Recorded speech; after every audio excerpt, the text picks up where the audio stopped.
Mis adorados y queridos amores, tengan todos ustedes muy buenos días, buenas tardes, buenas noches, dependiendo el país y el lugar donde tú te encuentres.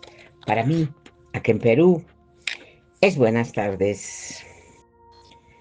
El día de hoy, con mucho amor y cariño, mis amores, buscando, indagando y encontrando algo muy importante para compartírselos a todos ustedes. Hoy día nos vamos a ocupar sobre la Biblia etíope, como siempre, que es la única verdadera. Y vamos a ocuparnos sobre el libro de Enoch, que nos revela la verdad sobre la vida en otros mundos y lo que habita en cada uno de ellos. Por eso y con mucho amor, mis amores, yo les comparto todo esto para que estemos más enterados de todo esto. Hay un manuscrito encuadernado en cuero que permanece detrás de unas puertas de hierro en la iglesia de Nuestra Señora María de Sion en Aksum, Etiopía. Guardias armados lo han protegido durante más de 1000 años. La mayoría de las personas que viven hoy jamás han escuchado todo esto, pero su contenido es del libro de Enoch, que fue retirado de la Biblia durante el concilio de Odisea en el año 364 de nuestra era. Los dirigentes de la iglesia lo declararon peligroso. Afirmaron que no era apropiado para los fieles y durante 17 siglos desapareció por completo del cristianismo occidental. Cuando los arqueólogos descubrieron los manuscritos del Mar Muerto en 1947, dentro de las cuevas situadas sobre Qumran, encontraron entre ellos 11 copias diferentes del libro de Enoch. Eran más copias que las conservadas en muchos de los libros que sí terminaron formando parte de la Biblia que leemos actualmente. Este descubrimiento obligó a los especialistas a enfrentarse a una pregunta que llevaban mucho tiempo evitando. Si este texto era tan peligroso, ¿qué decía exactamente? Porque el libro de Enoch describe ángeles, vigilantes y la caída de los seres celestiales. También nos describe otros mundos, explica que viven en ellos y menciona los conocimientos que poseen sus habitantes. Este guión examina los pasajes concretos, los especialistas que lo tradujeron, las instituciones que conservan los fragmentos y las razones por las que el texto completo de aquello que Enoch afirmó haber contemplado más allá de nuestro cielo continúa sin enseñarse en ninguna iglesia o seminario convencional. Y si la Biblia histórica prohibida es un tema al que vuelven una y otra vez, es porque algo nos está moviendo el corazón. Es porque algo yo necesito que tú te enteres. Porque todo eso nos han ocultado, ¿verdad? Y fue retirado de las escrituras. Hay muchos fragmentos que describen otros mundos. No están ocultos en rincones y oscuros, desconocidos. No, no, no. Están escritos por Enoch, que se encuentran directamente en el libro astronómico que comprende los capítulos 72 al 86, y en la sección de parábolas, que abarca los capítulos 37 al 71. Las copias físicas más antiguas de estos pasajes son los fragmentos arameos identificados como 4Q29 y 4Q211, descubiertos en la cueva de Qumran y conservados actualmente por la Autoridad de Antigüedades de Israel en Jerusalén.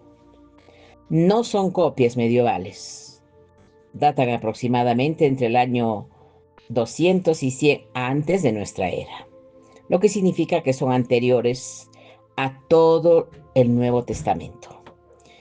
El especialista Joseph Milk, que pasó décadas trabajando directamente con los fragmentos de Qumran en la escuela bíblica y Teológica Francesa de Jerusalén, identificó estas sesiones como algunas de las más detalladas técnicamente en toda la literatura religiosa antigua. En su edición crítica en 1976, Milks señaló que la precisión astronómica contenida en estos capítulos no parecía algo que un pastor o un agricultor pudiera haber inventado. Los números son demasiado coherentes. La geometría es demasiado intencional. Florentino García Martínez, que trabajó con los mismos fragmentos en la Universidad de Groninga, llegó a una conclusión parecida. Estos capítulos no eran poesía, eran informes de observación. Un fragmento denominado 4Q211 contiene partes de columnas que describen el movimiento de los cuerpos celestes mediante intervalos fijos y cielos recurrentes. Es el tipo de lenguaje que utilizaría un ingeniero, no un poeta. Y el fragmento no parece escrito por alguien que estuviera haciendo conjeturas, parece escrito por alguien que estaba registrando información. Esto es lo que hace que el caso sea diferente de todo lo que probablemente hayas escuchado acerca del libro de Enoch. No se trata de especulaciones disfrazadas de investigación académica. No es una reinterpretación de imágenes poéticas ambiguas. Es lo que un texto dice literalmente conservado en un arameo anterior a los evangelios y contrastando mediante varias tradiciones manuscritas independientes. Las copias etíopes en lengua yes, conservadas en Aksum, los fragmentos griegos de Asin, preservados en el Cairo, y los fragmentos de los manuscritos del Mar Muerto en Jerusalén, 3 linajes diferentes, 3 idiomas diferentes, 3 siglos distintos, que escribas que nunca tuvieron contacto entre sí. Y el mismo contenido. Ese nivel de coincidencia entre tradiciones independientes no es una simple casualidad. Los especialistas en transmisión de manuscritos lo llaman corroboración. Es la misma palabra utilizada en los tribunales cuando 3 testigos interrogados por separado ofrecen el mismo relato. El mundo descrito en estos pasajes no comenzaba ni terminaba en otro planeta. Enoch vio algo más y lo dejó por escrito. El texto comienza de una manera que el capítulo 40 en las parábolas, Enoch está por encima de la tierra. Colocado, el texto utiliza una palabra que podría traducirse aproximadamente como situado o apostado en un punto desde el cual puede observar simultáneamente varios cielos.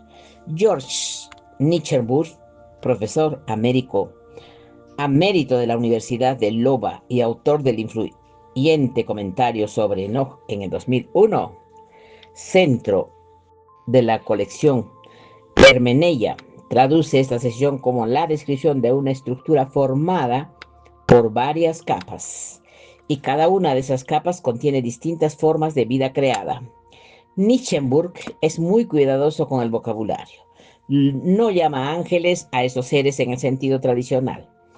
El arameo establece una distinción que muchas tradiciones inglesas difuminan entre los seres santos que sirven ante un trono y los habitantes que existen dentro de cada esfera.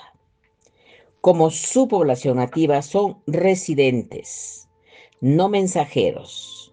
La diferencia es enorme.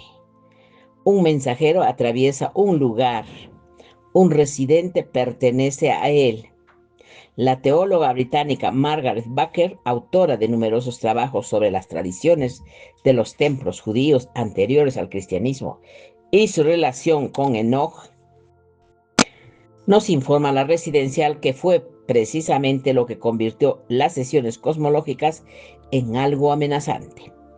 Una teología basada en un solo Dios, una sola creación, no puede integrar fácilmente un documento que describe mundos habitados en otros lugares. Parker desarrolló este argumento en su libro en 1988, The Older Testament. no fue desacreditada simplemente. Dejó de ser invitada a las principales conferencias académicas sobre el tema, pero el texto no termina ahí.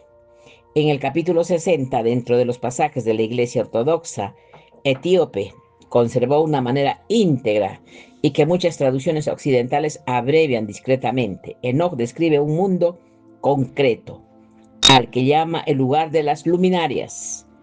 Efraín Isaac, responsable de la traducción inglesa más utilizada del texto etíope del Yes, publicada en 1983 dentro de The Old Testament, epígrafa señala que la palabra, traducida aquí como luminarias, no es la misma que se emplea en otras partes para hablar de estrellas o ángeles. Es una palabra que implica la existencia de seres que llevan la luz dentro de sí, no seres que simplemente la reflejan. La diferencia es física. No se trataría de metáforas de la santidad de Enoch, porque él está describiendo biología.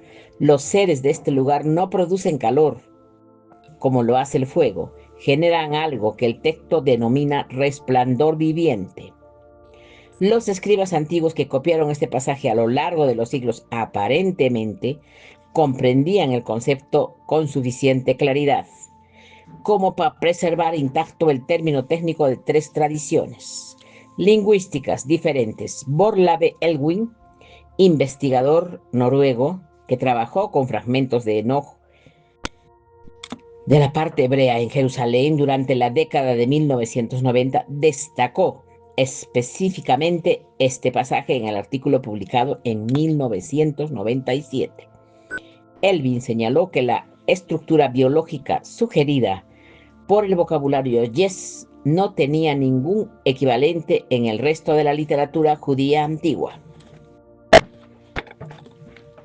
Su artículo apareció en una revista especializada. Ninguna publicación teológica convencional se hizo eco de él. Hay algo que los lectores modernos no suelen comprender: el tercer elemento de la cosmología de otros mundos de Enoch incluye regiones concretas con nombres propios, no planos espirituales descritos de manera imprecisa. El capítulo 7.7 contiene lo que Michael Neff, antiguo profesor de King's College de Londres y autor de la edición crítica en jazz, publicada en Oxford University Press en 1978, identifica como un estudio geográfico de los cielos habitados. Enoch nombra 4 regiones cardinales situadas más allá de la Tierra, cada una con características distintas. La región septentrional contiene lo que el texto llama la piedra del frío, una sustancia o un entorno que los investigadores del siglo XX interpretaron principalmente como una metáfora. La región oriental contiene aquello que los traductores denominan la fuente de las aguas superiores. La región occidental contiene el lugar donde se ponen las grandes luminarias. Una designación técnica concreta, no meramente poética. Y la región meridional, el pasaje que, según se cuenta, más perturbó al explorador escocés James Brooks, quien llevó clandestinamente 3 copias etíopes de Enoch a Europa en 1773. Describe una zona de viento viviente habitada por seres que no poseen lo que el texto llama la quietud de la materia. Piénsalo como si un inspector clasificara distintos edificios. Enoch no está describiendo el cielo en términos generales. Está elaborando informes de zonas. Cada región posee una categoría, una propiedad física y una clase de habitantes, adaptada al entorno. Un documento de clasificación escrito en el siglo dice acá de Cristo, sí, 1 después de Cristo, para el universo que la ciencia apenas está comenzando a cartografiar. Después aparece la sección que la mayoría de los traductores trata con mucha brevedad. El capítulo 43 describe cómo se muestra a Enoch los nombres de las luces. Se trata de designaciones individuales para luminarias concretas y cada una aparece asociada con una función y una población. James Barner Kahn, de la Universidad de Notre Dame, una de las mayores autoridades sobre los manuscritos del Mar Muerto y la literatura de Enoch, señaló en su libro en el 2012, The Death Set Score to Die, que las convenciones empleadas para nombrar estas luminarias siguen un sistema. Cada nombre codifica una función, un origen y un dominio gobernado. Van der Kahn no llegó a afirmar que esos dominios fueran mundos físicos, pero sí señaló que el sistema estaba demasiado organizado como para ser ornamental. Alguien lo había diseñado, no era simple decoración. Elmi Pitch, epigrafista francés de la Escuela Bíblica de Jerusalén, que trajo junto a Milk la colección de Qumran, realizó una observación diferente sobre este capítulo. Indicó que las estructuras de las raíces arameas empleadas para los nombres de las luces no aparecen en ningún otro texto judío antiguo conocido. Son exclusivas de Enoch. Eso significa que no fueron tomadas de una tradición ya existente. Fueron creadas específicamente para este documento. Eso no es lo que suele hacer alguien cuando escribe mitología. Es lo que hace alguien cuando está registrando un sistema que ha encontrado y necesita documentarlo con precisión. No se inventa un vocabulario privado para algo completamente imaginario. Se crea un vocabulario privado cuando ninguna palabra existente describe adecuadamente lo que se ha visto y la historia se vuelve todavía más extraña. En 2017, investigadores del Laboratorio de Propulsión a Chorro de la NASA en Pasadena publicaron resultados sobre la dinámica atmosférica de exoplanetas gigantes gaseosos, planetas que orbitan estrellas situadas fuera de nuestro sistema solar. Sus datos describían entornos planetarios en los patrones de circulación atmosférica sostenidos, organizados y persistentes, porque podrían mantener teóricamente estructuras complejas sin necesidad de superficies sólidas. El estudio elaborado por un equipo dirigido por la ciencia atmosférica, Nicole Lewin, no hacía referencia a Enoch, tampoco tenía ningún motivo para hacerlo, pero el entorno descrito, un mundo formado por sistemas de viento, estructurados, organizados y persistentes, coincide con el lenguaje utilizado por Enoch, adicional que habitaba con un grado de precisión que un escritor del año 300 antes de nuestra era no poseía un marco científico para inventar. Y en 2021, investigaciones del Instituto Carl Sagan de la Universidad de Cornell publicaron un estudio que identificaba determinadas condiciones químicas en la atmósfera superior de Venus que podrían sustentar teóricamente vida microbiana. Serían organismos que jamás tocarían una superficie sólida y permanecerían suspendidos de manera permanente sobre las capas de nubes.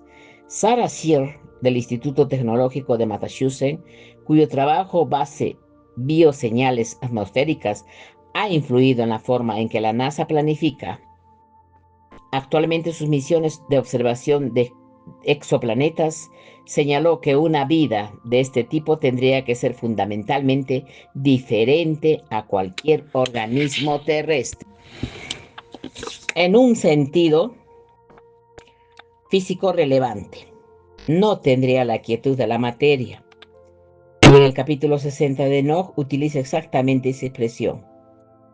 Esa frase lleva más de 2000 años conservada en el manuscrito, porque si se le pidiera a alguien del año 300 antes de nuestra era que imaginara vida atmosférica en un planeta gaseoso, probablemente describiría un dragón, lo que ofrece.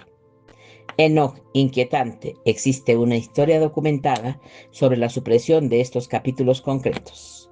El concilio de la Odisea, en el año 364 de nuestra era, excluyó formalmente, a Enoch de la lista de las escrituras aprobadas.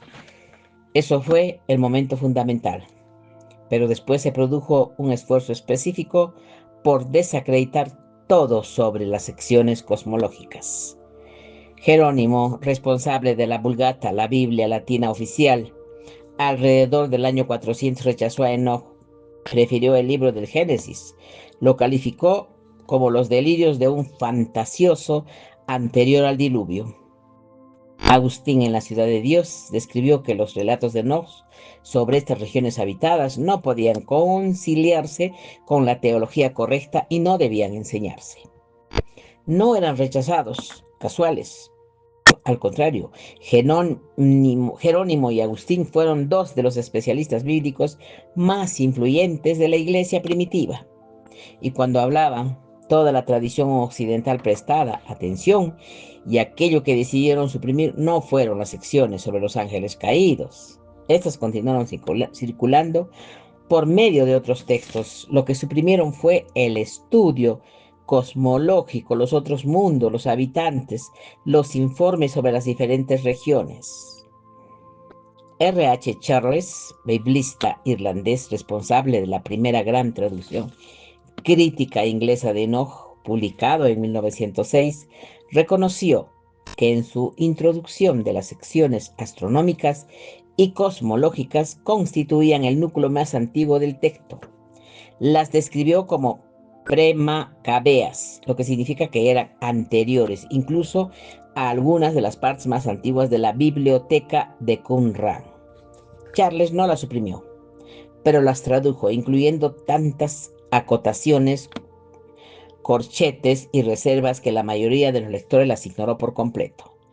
El efecto terminó siendo el mismo. El rechazo de Jerónimo realizó el trabajo cultural, la decisión de Agustín realizó el trabajo institucional, y el resultado durante 100 años de cristianismo occidental fue que ningún seminario, concilio eclesiástico o facultad teológica tuvo que explicar el estudio cosmológico. Simplemente dejó de existir.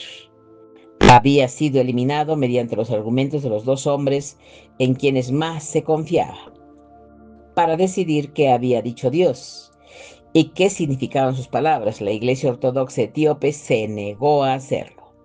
Conservó el texto completo. Lo ha leído de manera ininterrumpida durante más de 15 años. Su versión contiene pasajes que no aparecen en ninguna traducción occidental. Pasajes que describen los comportamientos concretos, los entornos particulares y los conocimientos específicos de los seres que Enoch vio en cada región habitada. Y en el año 2019, un equipo documental perteneciente a una productora europea solicitó acceso al archivo restringido de manuscritos de Aksu. Las autoridades de la iglesia etíope confirmaron que habían recibido la solicitud. El permiso fue denegado. Parte de la correspondencia de la productora fue presentada en una conferencia académica en el 2021 por Laurens Zuckerberg, investigador de la Universidad Ludwig Maximilian de Múnich. Según este documento, el archivo contiene material que todavía no se ha incorporado a ninguna edición publicada del texto. El propio Zuckerberg señaló, utilizando un lenguaje académico moderado, que el verdadero alcance de la tradición de conservación, etiopiado adecuadamente por los especialistas occidentales, presentó una solicitud formal de investigación. Recibió una respuesta que indicaba que el acceso tendría que coordinarse a través de las autoridades eclesiásticas. Según explicó, en 2021 esa coordinación todavía no se había completado. Las puertas de Aksum no se abrieron, permanecieron cerradas. Algunos investigadores se aproximaron al material por otras vías. El especialista que trabajaba con la colección Soyen de Oslo, una de las mayores colecciones privadas de manuscritos del mundo y poseedora de fragmentos de Enoch independientes de la biblioteca de Qumran, comenzó a publicar análisis sobre los pasajes cosmológicos en el 2018. El trabajo era preliminar. Se anunció un artículo posterior, nunca apareció. La página institucional del investigador ya no incluye a Enoch investigaciones activas. Ahora bien, debo ser claro, no estoy afirmando que el libro de Enoch, de viaje literal y de civilizaciones extraterrestres confirmadas, el texto es antiguo. El lenguaje posee distintas capas. Toda traducción implica tomar decisiones, pero lo que describe el texto en las 3 traducciones manuscritas, independientes, conservadas por escribas que no tenían motivo alguno para coordinar sus copias a lo largo de 17 siglos y 3 lenguas, coincide con ciertos modelos de la ciencia planetaria moderna con una precisión que parece imposible para un autor que escriba alrededor del año 300 antes de nuestra era.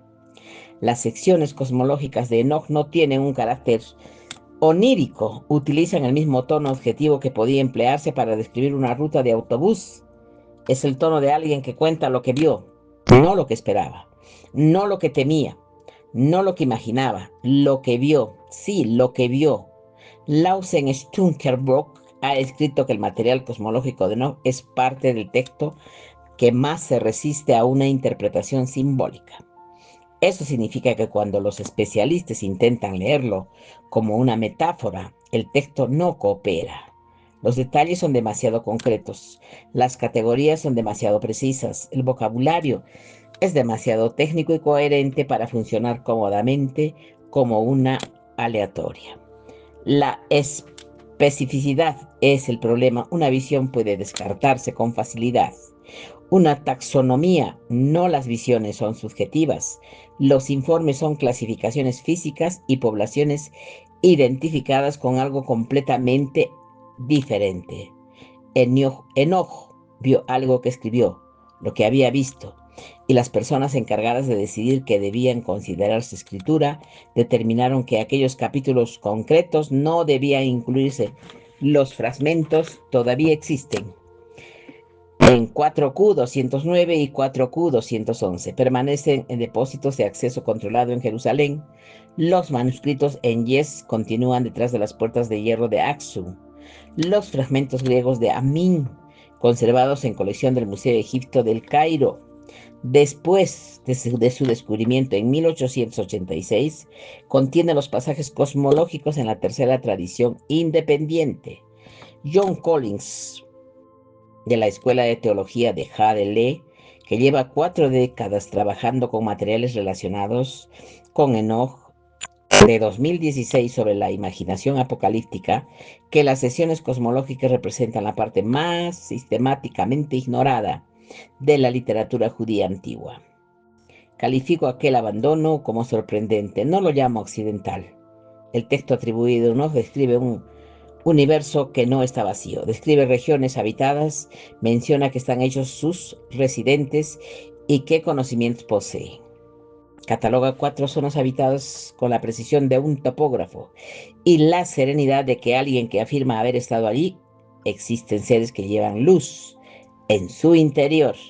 Hay seres compuestos de viento viviente que nunca han conocido el peso de una superficie sólida.